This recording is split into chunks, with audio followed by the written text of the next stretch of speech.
This here is our favourite place to take a break and relax from renovating. You can listen to the frogs, stare aimlessly at the birds, you can chat to the cows and pretend life is calm and orderly, except right now we could be sitting quite close to a disaster zone. Because something is threatening that tranquility, and it's not just the invasive Coypu or ragadin as they are called in France.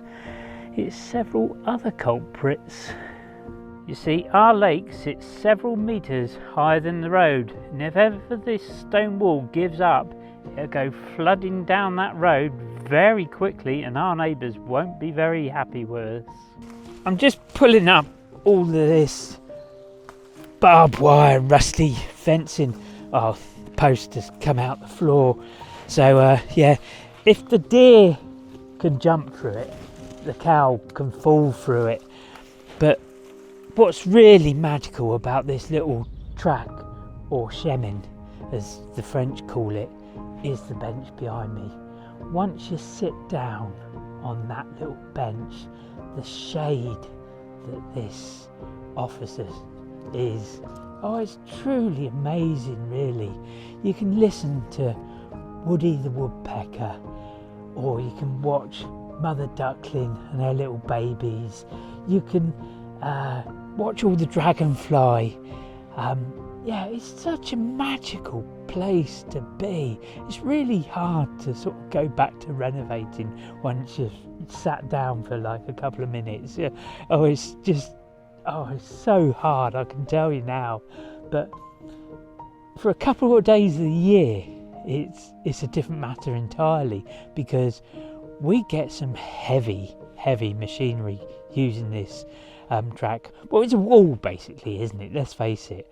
But yeah, they're tractors, crop sprayers, they're towing huge trailers with the big hay bales, they're towing grain trailers. We've seen you know, the massive crop sprayers and things like that. But we even saw like a combine harvester eyeing up coming down this little track. I mean, he did turn around because of the, you know, there's a big overhead branch just right above my head. So, you know, he did chicken out in the end, but, you know, bless him. But, yeah, if the state of this track was to deteriorate and cracks appear or anything like that, I don't think it'd just be my nerves crumbling. Yeah, it'd be something else, let's face it. Now, ivy has already started to take over. This house was abandoned for 30 years and it is pushing the wall apart. As you can see, these large rocks here, you can see the scale of them there. They were over here, and the ivy is pretty chunky stuff. It is, you know, pretty massive. These bits of ivy, yeah, they've been burrowing away into the wall, and yeah, it's pushed large sections apart and done serious structural damage. But surprisingly, it's not the ivy that's doing the major structural damage, it's hazel. As you can see, I've cut a huge section of hazel down, and the only way to cut hazel down is get to the roots, and I can't get to the roots because the wall is there. As you can see, this part in front of the wall is a bit of a swamp. Now, it might be a natural spring, but I suspect the foundations of the wall have basically given up. When I started clearing this very section of wall, I had a realisation. I said, do you think when we get to the other end of this wall we'll actually find out how our lake actually drains? I know we got a riverbed, but that's all we know at the moment, isn't it? We've never really investigated how our lake drains, really, because it's a scrap metal merchant stream. Apart from the stinging nettles, brambles and everything like that, there's barbed wire, window frames, rusty buckets, oh, what's that? That's a frying pan, oil barrel. There's everything that could literally rip your legs to shreds. I mean, I like my legs the way they are, really. Now, going back, this was an animal trapping zone, which isn't a process I naturally agree with, but we keep finding metal rings embedded in the ground, like this one. I don't even see the outline if I trace it with a stick, so you have to be a little bit careful when digging around here, because you know, you don't want to particularly get your foot trapped. Hopefully this is just another tin can or barrel or something, but yeah, these old trees are ancient. They're old, they're slowly dying, and they've been hit by lightning several times since we have lived here. That one's an ash and this one's an oak.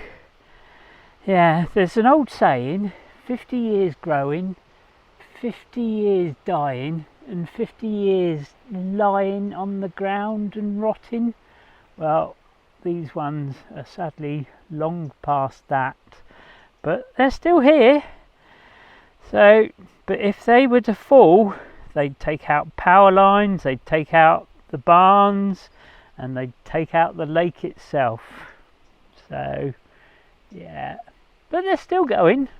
I've just been to fetch my pickaxe to, you know, dig the swamp extension, and here is the arch on the end of our dry riverbed, and yeah, this archway here is facing in the wrong direction to what I was expecting, because here's our dry riverbed here, and I'd expect this arch to be facing towards our house down there, but it's not. It's facing across the road towards this slab here, and it drains into the field here. And thinking about it, I often hear rushing water in this field, and underneath our house we've got a little stream. That means our little stream must come from a spring underneath our house and not from here. So I'm going to have to continue tracing this dry riverbed to see where it comes from. We've traced the riverbed to the end, and guess what? We've got like a mini tunnel. It's more like a Coypu underpass. Yeah, we've got a Coypu underpass. Yeah, it's a bit blocked because obviously there's no water coming through at the end, but yeah, it's had a bit of a cave in. Well, no, I don't think it's caving. I think that's where the Coypu's been. Yeah, messing around. Yeah. But well worn. It's well worn and stuff, and obviously they've made a bit of a dam inside. But we're obviously going to have to get in with wood and stuff and clear the blockage and stuff. But yeah, it's a bit of a Coypu underpass tunnel. It is, isn't it? So yeah, the source of the water. Our little secret Coypu underpass. So I think the water would come down here, round the back of this. Around the stones here. Well, let me get out from around the brambles. Yeah, there's all sorts of metal and cans, polystyrene and plastic, and I'll watch out because I think I've already mentioned it is a bit of a animal trapping zone. So yeah. Oh, it's a can actually, I think. Yeah. Plastic carton. Yeah, it's going to need some serious Oil. oil. Bit of HD mobile. But yeah, I think we'll clear it when I can get a bit clearer without getting brambled, I will try and film inside. Yeah, and then once we've cleared it as well, that pipe. Oh, there's all sorts. Yeah. Yeah, I think once we've cleared it, then we can unblock it. Yeah. And then it can run its proper course again. Yeah, this really does need. So it's not a spring. No. That's cleared up one thing. It doesn't come out the hill. And yeah, so it definitely is an overflow from our lake. Yeah. So yeah, all we got to do now is line this riverbed, dig it a bit deeper, and clear it of all the detritus, yeah. and get it flowing a bit better, Yeah. because at the moment it is well and truly blocked. Yeah. Yes. Thank you, invasive Coypu. Yeah. Ah! Well, it's not just the Coypu though, is it? It's the detritus. Yeah, it's the ivy, it's the It's horrible. I mean, it's hazel. rubbish. Well, it's taken 5 weeks for me to get this far. So, yeah. And I've still got to clear all the rest of it. So, yeah, the Coypu have, I don't know if you can see this, that is a tractor radiator. So they've obviously got cold at night and got some weird underground heating system going. So, yeah, bless them. So, yeah, they're quite ingenious, these Coypu. They obviously didn't like getting cold. Oh, I'm falling down the hill. Obviously didn't like getting cold at night. As Storm Amy batters England and Wales, we've had some wind and rain here, and the water in our lake has definitely risen overnight. And as I come down here, this stone here is our overflow defences into our tunnel, and the water has definitely risen overnight because it's breached that stone there. So yeah, we have water in the first part of our tunnel. But that's not good news because there is blockage. I can already see in the tunnel that is some kind of bit of wood, I think. So yeah, but that's a good sign because we have water in the first part of our tunnel. I can't see too far into the tunnel, but yes, we have water in our tunnel. So yep, let me climb back up the bank. Oh, that was slippy. So, that's not good news. Yes, first we find we have a tunnel, and now this here is our riverbed. We have some kind of blockage in our tunnel. First we find we have a tunnel, and now we find it is blocked. Not the greatest of news. Oh well, looks like we'll be tunnel cleaning.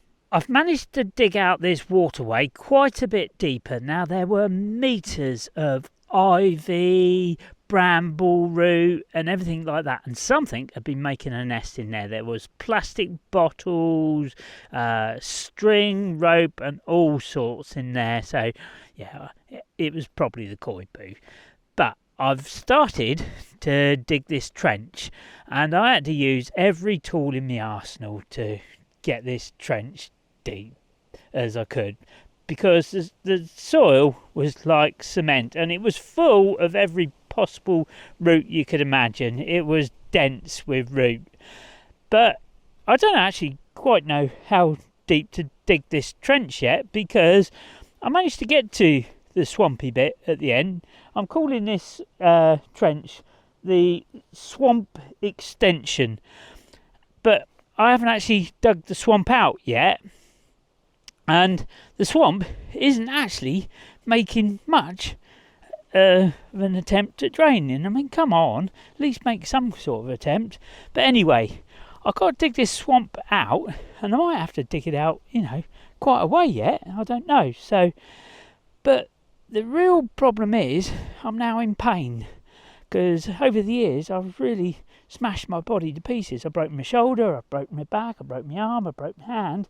So yeah, I'm struggling. But the real problem staring me in the face is I should have really dug out that dry riverbed first, shouldn't I? Because the weather is turning and it's been raining all morning. So I've done it all the wrong way round, haven't I, really? So, because if the blockage in the tunnel thing we found was to suddenly clear itself, we would get like a torrent of water come down here, and yeah, and we haven't lined either this riverbed with the reclaimed lime mortar off the front of our house yet, or this one. So yeah, I've really messed up, haven't I? I've done it all the wrong way round. So yeah, what I really should be doing is sitting on that bench up there and having a cup of coffee and chilling out. I think that's what I really should be doing right now. Yeah. I've dug a hole and it's already filling up with water. Yeah, it appears the wall is definitely leaking. The water in our lake is crystal clear, and this is now starting to get quite whiffy. So it has got to go as soon as possible. We know from cadastral plans and maps that our lake is at least 1,000 years old, maybe even 2,000 years old. Now this tunnel would have been constructed out of granite blocks, and they would have been about the length of your arm, and it would have been about, well, shoulder width apart, and a younger, much slimmer version of myself could have maybe sort of like shuffled on their elbows and their belly through the tunnel. And say over the last, I don't know, century, someone has been throwing all their grass clippings over the side of the wall, and with the moist environment, that's been making, say, the perfect compost for all of this bramble and ivy to, well, grow into the tunnel. And along with all the rodents, they've been nesting in the tunnel and taking, you know, plastic and everything like that in there as well. So yeah, they've been making a right old nest in there. So, and probably in the 1970s or 80s, looking at the material, someone has decided it's not watertight, so they've put in a plastic liner, and that's reduced the width of the tunnel from, say, so wide down to this, which is, well, let's face it, it's kind of lost a lot of the character. So it was at one point, well, really interesting, and yeah, to be honest, I think it's lost quite a lot of its charm now. But yeah, you can see the base stone has worn away. It's got like a stone, front stone, and the lip has completely worn away. So you can see why they've done it. Yeah, because it obviously wasn't watertight. It was, you know, it was obviously having problems. But yeah, so yeah, I've still got a lot of work to clear it out, because yeah, it's all of this nonsense. But so I'm gonna have to get a long pole and start poking. I've been digging out the dry riverbed, and this mud on the left comes from in here. I don't know if you'll be able to see through the tunnel. If we come right down here, will you be able to see daylight at the other end? If I come right down here and poke the camera in, Can you see daylight? Well, I've been pulling ivy and roots and all sorts out, and yeah, you should be able to see a speck of daylight, because there were sticks, there were roots, and there were all sorts in there. And yeah, it was a bit of a nest. Oh, hello, did you see that? That was a little mouse, I think. Timely. So, that was lucky, wasn't it? So, yeah, there is definitely life in the tunnel. So, but, well, what it is there he is. Wow. Very, very timely. So,